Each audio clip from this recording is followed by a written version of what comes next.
Isaac Newton gave us gravity in the 1600s, and it was brilliant. It predicted planetary orbits, explained tides, and launched us into space. But then Einstein showed up with his wild hair and even wilder ideas and said, gravity is not even a force. Today, we're diving into the beautiful mess that is gravity, from Newton's genius mistake to Einstein's reality-breaking revelation, and why the universe is basically trolling physicists to this day. Let's get weird. So, Newton.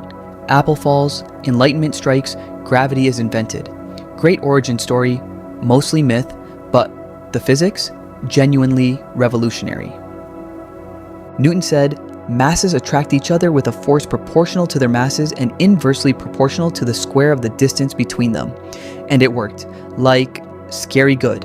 We calculated the orbit of Neptune before we even saw it. We sent rockets to the moon using Newton's equations. For 200 years, this was gravity. Except that Newton himself knew something was off. See, his equations told you what gravity does, how strong it is, how it acts, but not why. How does the Earth reach across 93 million miles of empty space and pull on the sun? What's the mechanism? Newton famously wrote, "I frame no hypotheses," which is fancy 17th century speak for "I have no idea and I'm not going to pretend I do." That's the brilliant part. He gave us a mathematical description that worked without claiming to understand the deeper reality. But here's the profoundly wrong part. Newton assumed gravity was a force, an invisible pulling between objects, and that space and time were just a static stage where this cosmic tug of war happened. Turns out that stage is the main character. Enter Einstein in 1915 with general relativity, ready to flip the script entirely. Einstein said, forget forces. Gravity isn't something pulling you down. Instead, mass and energy curve space-time itself, and objects simply follow the straightest possible paths through that curved geometry. Let's break it down further. Imagine space-time as a trampoline. Now put a bowling ball in the middle. It creates a dip, right? That dip is what we call gravity. Now roll a marble across the trampoline. It doesn't go straight. It curves around the dip, not because the bowling ball is pulling it, but because the surface itself is curved. You, me, the Earth, the Sun, we're all just rolling along the curves that mass creates in space-time. There's no force, there's no pulling, just geometry. And here's where it gets truly weird. You know how you feel gravity pulling you down right now? That feeling is actually you accelerating upward.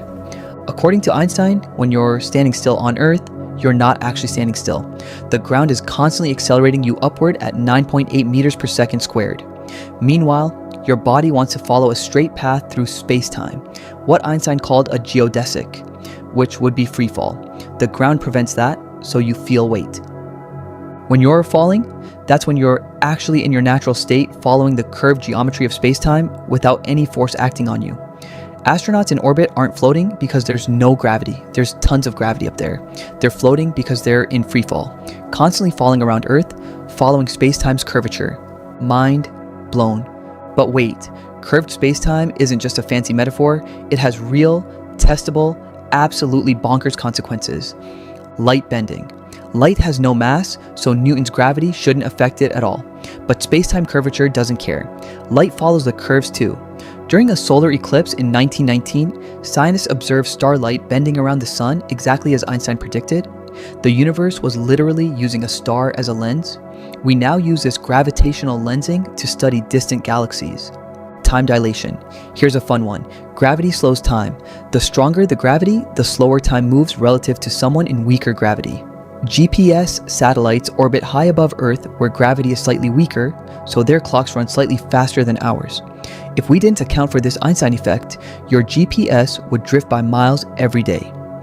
General relativity is the only reason you're not currently lost in a Taco Bell parking lot. And if you fell into a black hole, time would slow so dramatically that to an outside observer, you'd appear frozen at the event horizon forever. Meanwhile, from your perspective, you'd sail right through infinite time. Gravitational waves. When massive objects like black holes spiral into each other, they create ripples in space-time itself. In 2015, we detected these ripples for the first time, the fabric of reality literally vibrating. Einstein predicted this in 1916. It took us 99 years to confirm it.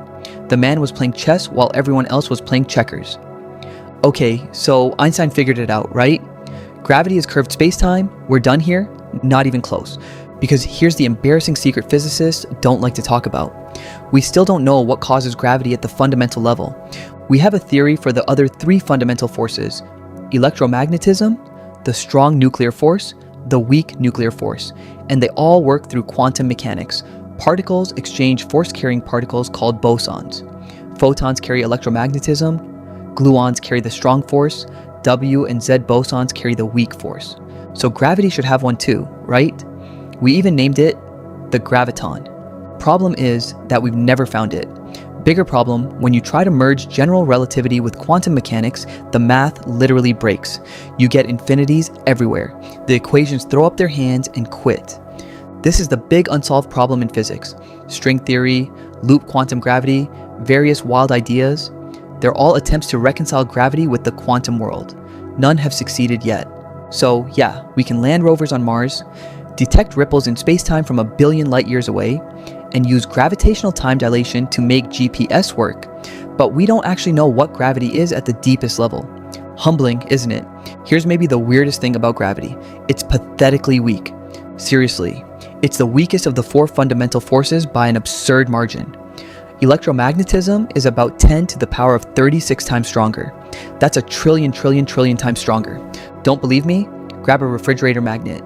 That tiny magnet can lift a paperclip, overcoming the gravitational pull of the entire Earth. The whole planet is pulling down on that paperclip. So why does gravity dominate the universe? 2 reasons. First, gravity only attracts, it never repels. Electromagnetic forces cancel out because you have positive and negative charges. But mass is always positive, so gravity just keeps adding up. Second, gravity has infinite range and affects everything with mass or energy. The other forces are either short range or can be shielded. You can't shield gravity. You can't turn it off. Every atom in your body is gravitationally connected to every atom in the observable universe. So even though it's weak, gravity is relentless. It shapes galaxies, forms stars, creates black holes, and will ultimately determine the fate of the universe itself, whether we collapse in a big crunch, expand into heat death, or something weirder.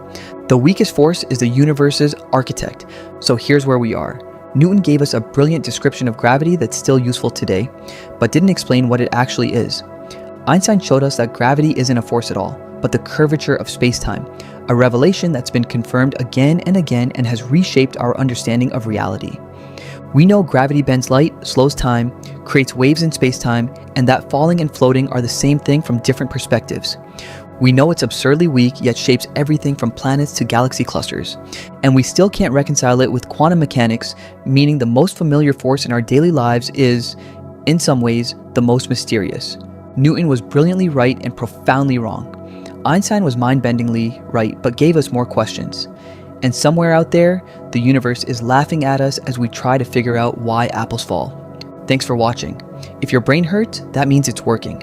Hit subscribe if you want more existential physics confusion, and let me know in the comments. What's your favorite weird gravity fact?